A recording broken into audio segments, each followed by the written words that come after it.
पूनम baby जिंदाबाद जिंदाबाद जिंदाबाद पूनम बेबी जिंदाबाद जिंदाबाद जिंदाबाद मालू भैया जिंदाबाद जिंदाबाद जिंदाबाद उपेंद्र भैया जिंदाबाद जिंदाबाद जिंदाबाद हमारा वार्ड कैसा हो पूनम बेबी कैसा हो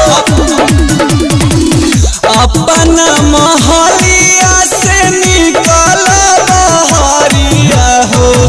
अपना मोहल्लिया से निकल बहरिया हो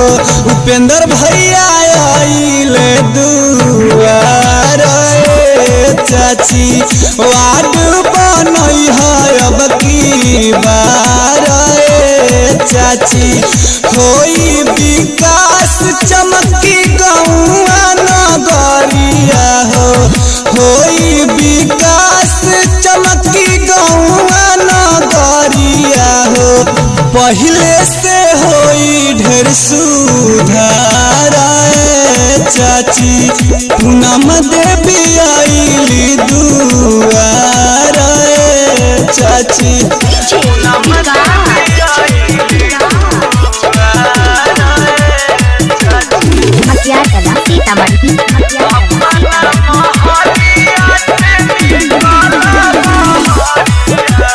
पूनम बेबी जिंदाबाद जिंदाबाद जिंदाबाद जात पात छोड़ी सब होके एक मात जी जाई के बुथावा पकड़ब मत दात जी जात पात छोड़ी सब होके एक मात जी जाई के बुथावा पकड़ब मत दात जी चाहे कतनो कही केहू बहकावा में ना आई हो चाहे कतनो कही केहू बहकावा में ना आई हो ना तो पछतावा होई तो चाची पूनम देवी आइली दुआर चाची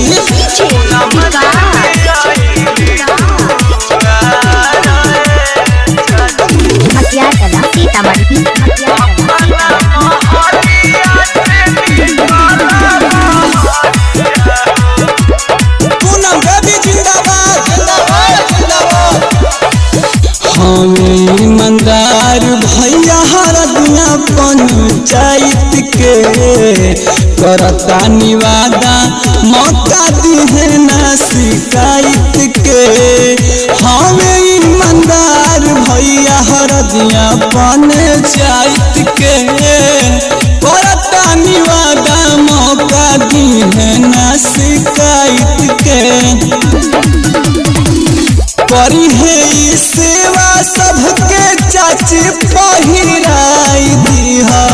करी है सेवा सबके चाची पहिराई दीहा जीत के माला अब की बार चाची पूनम देवी आइली दुआर पूनम बेबी जिंदा